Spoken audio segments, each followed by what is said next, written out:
हाय bio readers, मैं हूं नैना और आज हम लोग पढ़ने वाले हैं मिनरल्स एलिमेंट्स के बारे में, मैक्रो और उसके डेफिशिएंसी सिम्टम्स के बारे में भी।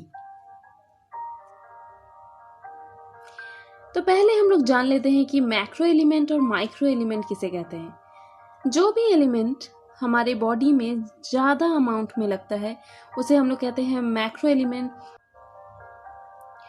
मैक्रो एलिमेंट की जो होती है प्लांट को, वो 1 से 10 ग्राम तक हो सकती है। मैक्रो एलिमेंट के लिए कोई भी न्यूमोनिक्स मैंने नहीं बनाया है, क्योंकि आप ध्यान दीजिए, ये कार्बन, हाइड्रोजन और ऑक्सीजन कोई भी सेल के स्ट्रक्चरल कंपोनेंट के लिए बहुत ही ज़रूरी होते हैं, तो ये माइक्रो एलिमेंट कभी भी हो नहीं सकते। नाइट्रोजन हमारे डीएनए में ही रहता है, तो ये भी कम नहीं हो सकता। मैग्नीशियम प्लांट के हर एक पत्ते में, हर एक क्लोरोफिल में रहता है सेंट्रल मॉलिक्यूल के रूप में, तो वो भी कभी माइक्रो तो नहीं हो सकता, मैक्रो एलिमेंट ही है। और कैल्शियम, फास्फोरस, ये याद रखने के लिए एनिमल बॉडी में हड्डियों में कैल्शियम और फास्फोरस रहता है, तो ये भी एक मैक्रो एलिमेंट है। सल्फर भी प्रोटीन में रहता है, बहुत सारे एमिनो एसिड में रहता है, तो ये भी हमारे मैक्रो एलिमेंट में ही आता है। ये आयरन का जो स्टेटस है ये काफ़ी कंफ्यूजिंग है, क्योंकि एनिमल में तो ये हर एक आरबीसी में रहता है, तो ये मैक्रो है, लेकिन प्लांट्स को आयरन की इतनी ज़रूरत नहीं, इसीलिए ये माइक्रो में भी आता है। तो इसका स्टेटस कंफ्यूजिंग है, तो कहीं ये आपको मैक्रो भी मिल जाएगा और माइक्रो में भी मिल जाएगा। पुराने किताबों में तो आयरन माइक्रो एलिमेंट में ही गिना जाता था, लेकिन अभी ये मैक्रो में गिना जाने लगा है। माइक्रो एलिमेंट, इसके लिए मैंने एक न्यूमोनिक्स बनाया है आपके लिए। कमेंट सेक्शन में ज़रूर बताइएगा कि कैसा लगा और कितना हेल्पफुल था। थोड़ा फ़नी है, फ़नी इसलिए भी हेल्पफुल है क्योंकि फ़नी चीज़ें ज़्यादा याद रहती है। इसको मैं जैसे बोल रही हूँ, आप भी वैसे ही अगर बोलेंगे तो शायद ज़्यादा याद रहे। जुनको मुनको मॉब सीडी, फनी है ना। जुनको में Zn से zinc, Cu copper, Mo molybdenum, N nitrogen nickel, Co cobalt, Mo molybdenum. Nitrogen क्योंकि मैक्रो एलिमेंट है, इसीलिए ये N माइक्रो का निकेल होगा। B से बोरोन और Cd से कैडमियम। तो जुनको मुनको मॉब सीडी। अब देख लेते हैं कि मिनरल्स के डेफिशिएंसी से प्लांट क्या क्या सिम्टम दिखा सकते हैं। तो ये वन टाइप ऑफ क्लोरोसिस है, जिसमें कि वेन्स में तो क्लोरोफिल है, लेकिन बाकी पैरेन्काइमेटस सेल से क्लोरोफिल कम हो रहा है, तो इसको हम लोग बोलते हैं चेकर्ड क्लोरोसिस। ये मैग्नीज के कम होने का एक बहुत ही बड़ा सिम्टम है।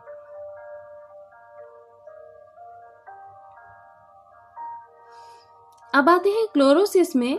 ये चेकर्ड नहीं है, पूरा प्लांट ही, पूरा पत्तियां ही क्लोरोसिस शो कर रही है कि धीरे धीरे वेन्स से भी क्लोरोफिल जा रहा है और पत्तों से भी जा रहा है। तो क्लोरोसिस को प्लांट्स के एनीमिया भी बोल सकते हैं। दूसरा सिम्टम वो दिखा सकते हैं डाईबैक का। जब फर्दर कोई सेल डिवीजन ना हो रहा हो, तब डाईबैक ये शो करते हैं। नेक्रोसिस किसे कहते हैं, जो कि प्लांट के कुछ एलिमेंट्स के कमी से शो करते हैं। कौन कौन से एलिमेंट आगे हम लोग देखेंगे, जिसमें कि सेल का डेथ हो जाता है, लोकलाइज्ड डेथ ऑफ सेल। तो वहाँ पे ये पत्ते बिल्कुल सूख से जाते हैं, तो इसे कहते हैं हम लोग नेक्रोसिस। जो भी सिम्टम्स हमने देखा, उसके अलावा भी प्लांट में सिम्टम होता है, लेकिन ये एक वीडियो कॉन्क्रीट वीडियो है, जिसमें हम लोग सिर्फ वही कवर कर रहे हैं जो नीट, नेट, एसएससी, पीएससी में आते हैं क्वेश्चंस। और ज़्यादा अगर हम लोग कंटेंट डाल देंगे एक वीडियो में, तो फिर हमें इम्पॉर्टेंट चीज़ें ढूंढने में ज़्यादा समय लगेगा। तो ये मैंने बस पैकेज वीडियो बनाया है, आप बोल सकते हैं, जिसमें कि जस्ट वो चीज़ें मैंने डाली हैं जो एग्ज़ाम में आते हैं, बहुत ही ज़्यादा आते हैं। तो ये सारे एलिमेंट्स जो है ये शो करते हैं क्लोरोसिस। तो क्लोरोसिस शो करने के लिए ये जो इमेजिनरी लाइन अगर आप लोग देखें तो इस तरफ मैंने मैक्रो एलिमेंट्स को रखा है और इस तरफ मैंने माइक्रो एलिमेंट्स को रखा है, Zn, Mn, O, Mo, Ni, Cd, और इस तरफ K, Fe, N2, Mg and sulphur. फिर से बोल दो कि Fe का जो स्थान है वो कंफ्यूजिंग है। तो ये सारे एलिमेंट्स अगर कम होने लगे प्लांट्स में तो वो शो करेंगे क्लोरोसिस। यहाँ पे मैंने N2 में, नाइट्रोजन में और निकल में, याद रखना भी इजी रहेगा, दोनों N से हैं, ओल्डर लीफ मैंने लिखा है। अब ये ओल्डर लीफ वाला क्या चक्कर है? ओल्डर लीफ मीन अगर कोई प्लांट है और इसमें ये नीचे का लीफ ओल्डर और ऊपर का लीफ यंगर, अगर नाइट्रोजन इसमें कम होता है कोई प्लांट में तो नाइट्रोजन और निकेल ऐसे मिनरल्स एलिमेंट हैं जो मूव कर पाते हैं, तो नए पत्ते में ये मूव कर जाते हैं, तो ओल्डर लीव में दिखेगा क्लोरोसिस। लेकिन बाकी जो एलिमेंट्स है वो इमोबाइल है, तो वो यंगर लीव्स में क्लोरोसिस शो करेंगे। अब आता है क्लोरोसिस जो भी एलिमेंट शो करते हैं उसको याद रखने के लिए भी मैंने एक न्यूमोनिक्स बनाया है, कमेंट में बताइएगा कैसा लगा।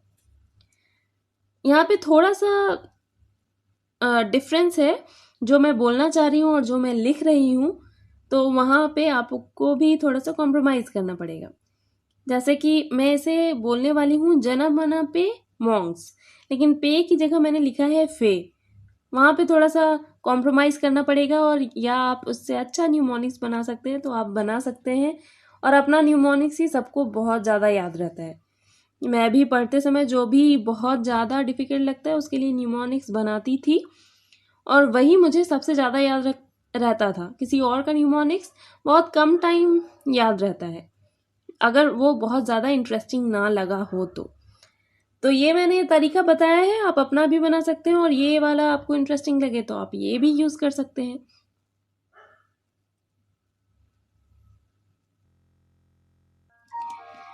तो ये जनमना पे मॉन्क्स जो है उसका हम लोग देख लेते हैं। Zn से जिंक, Mn से मैंगनीज, पे या फे से आयरन, Mo से मॉलिब्डेनम, N से नाइट्रोजन, K से पोटेशियम और S से सल्फर। तो जनमना पे मॉन्क्स। अदर जो macro elements deficiency symptoms show करता है प्लांट, उसमें हम लोग देख लेते हैं क्या है। ये फॉस्फोरस एक अकेला ऐसा एलिमेंट है जो कि क्लोरोसिस नहीं शो करता, वो रेड स्पॉट शो करता है और डिलेड फ्लावरिंग होता है उस प्लांट में। और पोटेशियम जो है वो नेक्रोसिस शो करता है। नेक्रोसिस हम लोग जान ही चुके हैं क्या है। तो पोटेशियम करता है नेक्रोसिस पत्ते के टिप पे और ओल्डर पत्ते के टिप पे। ओल्डर और न्यूअर क्यों, ये हम लोग जान ही चुके हैं। इसके साथ साथ कैल्शियम, मैग्नीशियम और कॉपर भी नेक्रोसिस शो करते हैं। तो हम लोग इसको न्यूमोनिक्स में के कामकू भी कह सकते हैं। के से पोटेशियम, सी से कैल्शियम, एम से Mg और Cu से कॉपर। कैल्शियम एपिकल डेथ भी शो करता है इमैच्योर बर्ड्स में, और कैल्शियम के साथ साथ मॉलिब्डेनम, नाइट्रोजन, पोटेशियम और सल्फर भी ये डेथ ऑफ एपिकल बर्ड और सेल डिवीजन को इनहिबिट कर देते हैं। तो इसको हम लोग CA मॉन्क्स कर सकते हैं या मॉन्क्स का कर सकते हैं। तो मॉन्क्स में तो हम लोग जान ही गए हैं क्या क्या है, और मॉन्क्स का में CA जुड़ जाएगा। और अदर माइक्रो एलिमेंट्स का जो डेफिशिएंसी है वो हम लोग देख लेते हैं। Zn तो क्लोरोसिस करता ही है, उसके अलावा वो पत्तियों में कलर्ड स्पॉट भी दे सकता है। और कॉपर ये डाईबैक शो करता है। डाईबैक कैसा होता है हम जान चुके हैं पिक्चर्स में। और बोरोन जो है वो मेरिस्टेम का डेथ कर देता है। तो कभी कभी आप जब देखते होंगे कि फूल गोभी अगर आप काट रहे हैं और उसके स्टेम के अंदर में पूरा हॉलो है, मतलब उस फूल गोभी में ये उसमें सबसे ज़्यादा दिखता है और ऑब्जर्व करने के चांसेस ज़्यादा है, तो मैंने इसलिए बताया। तो उसमें बोरोन की डेफिशिएंसी है। और कोबाल्ट का एज सच अपना कुछ सिम्टॉम नहीं है, लेकिन कोबाल्ट अगर कम हो जाए तो वो आयरन डेफिशिएंसी में तब्दील हो जाता है। मतलब आयरन डेफिशिएंसी भी होने लगता है उस प्लांट में जिसमें कोबाल्ट डेफिशिएंसी रहता है पहले से।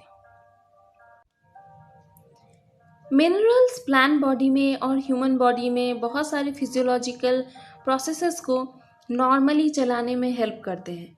बहुत सारे एंजाइम के एक्टिवेशन फैक्टर भी हैं। तो जो भी एंजाइम के एक्टिवेशन फैक्टर के रूप में इसका क्वेश्चन आता है वो हम लोग यहाँ देख लेते हैं।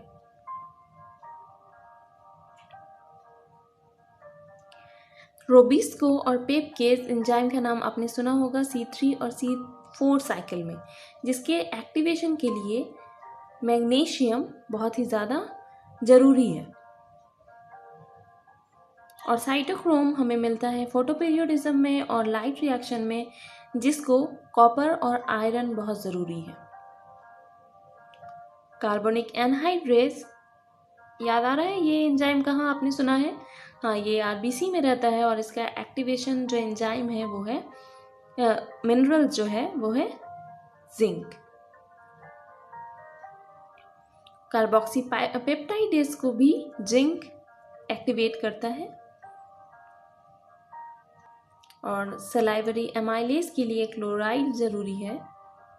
और नाइट्रोजनेज जो एंजाइम है नाइट्रोजन फिक्सेशन में जो बहुत ज़्यादा मदद करता है, उसके लिए चाहिए मोलिब्डेनम और आयरन।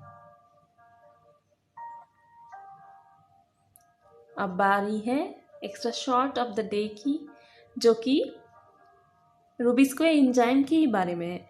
रूबिस्को सबसे ज़्यादा पाए जाने वाला एंजाइम बोलिए या प्रोटीन बोलिए, पूरे अर्थ पे सबसे ज़्यादा पाए जाने वाला एंजाइम या प्रोटीन है रूबिस्को।